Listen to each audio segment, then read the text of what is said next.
Hi, I once gave you 3 rules for investing in foreign stock markets. Here they are again. The first rule: you must be able to run down the country's capital Main Street with a sign that says the country's ruler is a fool, and the police would not molest you. Second rule: if passers-by try to molest you, the police will protect you. Third rule: if the government tries to take over your property or your stocks, you can sue them in a local court and have a good chance of winning if your case is just. Together, these 3 rules amount to freedom of speech, sanctity of property, and the rule of law. If any of these rules doesn't hold, stay out of that country's stock market. I mentioned them when I discussed 3 foreign markets. If you had followed these rules, you would have made money and saved yourself losses. Which markets were these? China, Argentina, and Israel. And how did it work out? Let's take China first.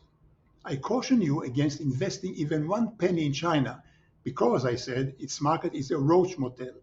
A foreigner like you can get in and buy, but you can't get the money out. And now it just became worse. By Xi Jinping's order, even Chinese funds cannot sell to prevent the Chinese market from plunging to hide the fact that China is going slowly bust. If you had followed these 3 rules, you'd have saved yourself money in China. My take about it is still the same. Stay out of China and keep out. The second foreign market I mentioned was Argentina.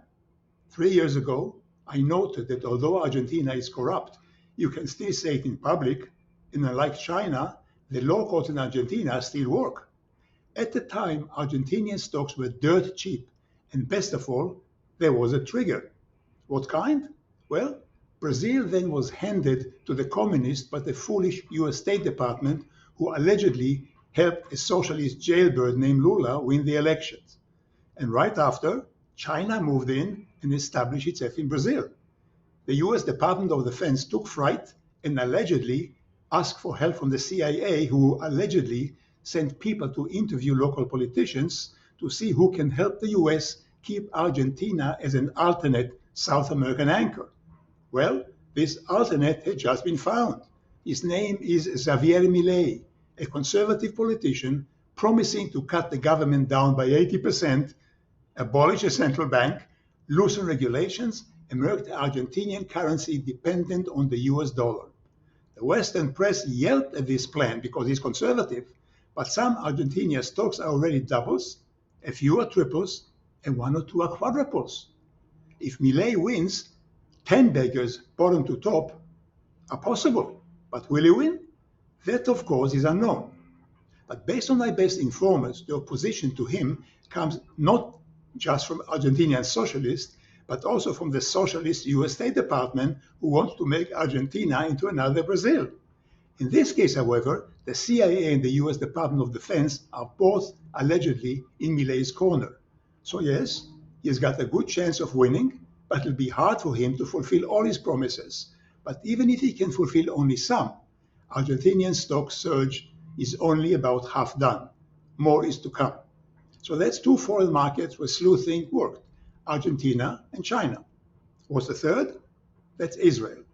Following the Israeli elections, with the center-right won on the promise of cleaning up political corruption, I noted that this would be hard to accomplish.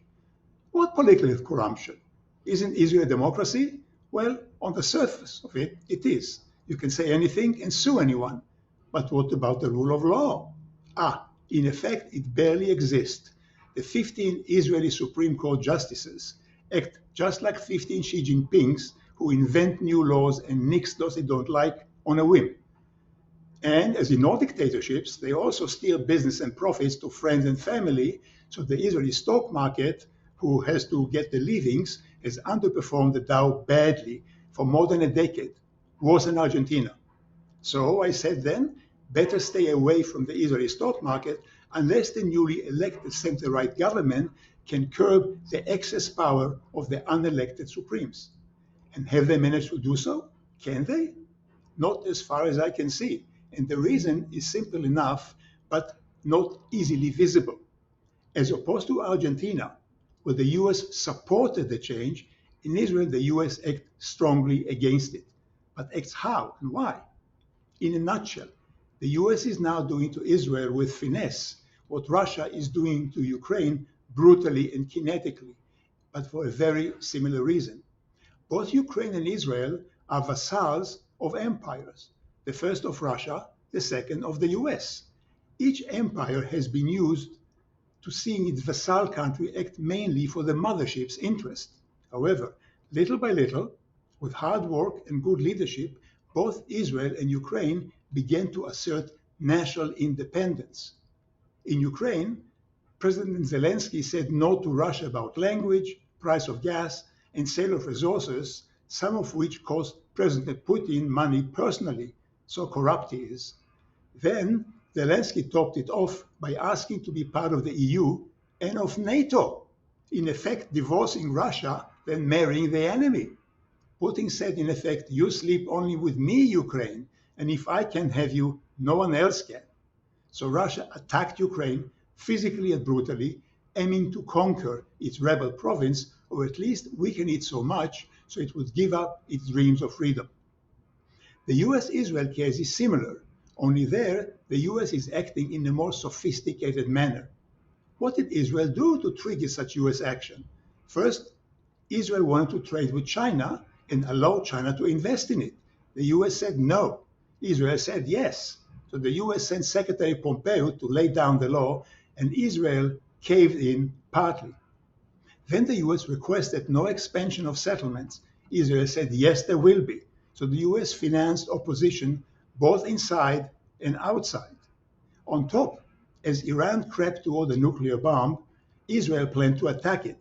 However, the US didn't want Israel to become even stronger, so it blocked the attack via its own agents in the government and the military, including a former prime minister.